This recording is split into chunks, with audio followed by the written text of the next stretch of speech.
عسلامة. ان شاء الله تكونوا يا ربي الناس الكل بخير وعلى خير. ايش رايكم فكس حين اللوبيا وكعبة البريك؟ اي اليوم نشمروا على ذراعنا وباش نعملوا راهو مع بعضنا وصفتين: مرقة اللوبيا بالبقري، يعني بالحم البقري، وهكا كعبات البريك اللي بالعظمة بالبيضة. نبداو باللوبيا. عملت راس بصل كبير مع طريفات اللحم بقري. راهو تجيب البقري ولا بكعبات هكاك عابر اللحم مفروم باهية. وانا نفوحو ونخلي في كونجيلاتور نجبدو ديريكت. هذوما شويه فلفل اكحل يبزر، ما نحبش نرحيها على معدتي. نجمو نتوما تعملوه مرحي ولا كيفي انا. مغرفه طماطم بالقبه يعني مليانه. ونصيف كاس زيت. انا نعمل زيت زيتون، كل واحد يعمل زويتاتو. شويه ملح حسب الذوق. نخليهم يعملوا نص تقليه دوب ما يذبلي البصل، ومن بعد نحط لهم كيما باش تشوفوا تويكا هكايا ريتوه البصل كذباله. نحط لهم توا شويه فلفل زينه، انا ما حبيتش نقليه المره الاولى باش ما يوليش مر. شويه كل فلفل زينه التحميره معناتها. انا نعملو حرحوري وانتم تحبوا تعملوا الحلو تعملوا. وصبيت عليهم هكا كاس الماء هذايا اللي وريته لكم. اكوتي راني عامله اللي باش نوريه لكم توا 3 كعبة بطاطا يتسلقوا باش نعملوا بهم البريك. اهاوكم ريتوهم. توا من بعد ما تقليت، ما نحبهاش تتقلى برشا باش الزيت ما يفقدش قوته. حطيت لها مغيرفه ثوم، وانا راني حطيت معاهم كعيبات هيل. قداش يبن اللوبيا كالهيل يا جماعه، جربوا وتفكروني.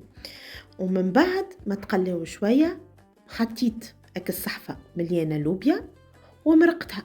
انا مرقتها ب700 مليلتر ماء.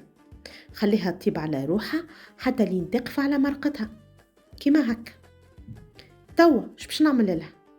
نحط لها ورقتين رند وقرين فلفل، نخليه ديكو هكا يطيب معايا شويه معك شويه الكركم وشويه سكنجبير بالمغرفه الصغيره راه القياس متاعنا، وشويه تابل. دونك كركم سكنجبير وتابل مع قرين فلفل ورقتين رند. 5 دقايق با بلوس. ريتو المرقه محليها ولات متختخه.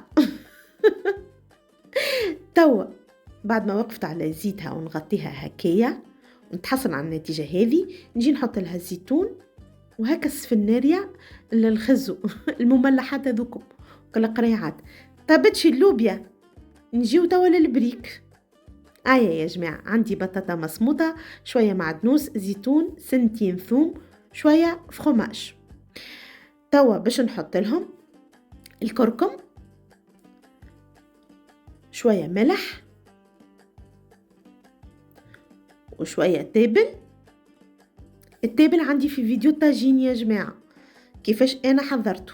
شيشة زعتر واللي ما يحبش ما يعملوش. نخلطهم بالكدا يا جماعة. راه تنجموا تعملوا في كعبة البريك اللي بالبيضة كل حاجة من المكونات هذه تحطها وحدها، اما انا تجيني هكا اسهل. نخلطهم الكل مع بعضهم كيما الشكل هذايا، ومن بعد نفهم روحي قداش باش نحط طن. ما نحطش الطن من الاول باش كي نخلط نعرف كمية الطن اللي انا نحتاجها. كما يقول القائل انا هنايا احتجت الكمية هذه. نعاود نخلطهم مليح حتى اللي يولي الفخس هكا. ما حبيتش نقص عليكم المراحل باش تشوفوا كيفاش.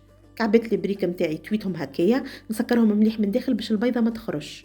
نحط الفخس على الشكل هذاك يعني نص دورة. الزيت يبدا عندي سخونة ما تنساوش. وتوا هيا اجي وبسم الله. قسمكم في الجنة إن شاء الله يا ربي. إن شاء الله تاكلوا بالصحة وبالشفاء. تجربوا الطبق هذا اليوم ويعجبكم. تنسونيش لايك أبوني ماكس بارتاج. وإن شاء الله يا ربي كما سهلت عليكم الدبارة جربوها وما تندموش. زادا نكون دخلت عليكم الفرحة ويكون الفيديو خفيف عليكم. وبسلامة.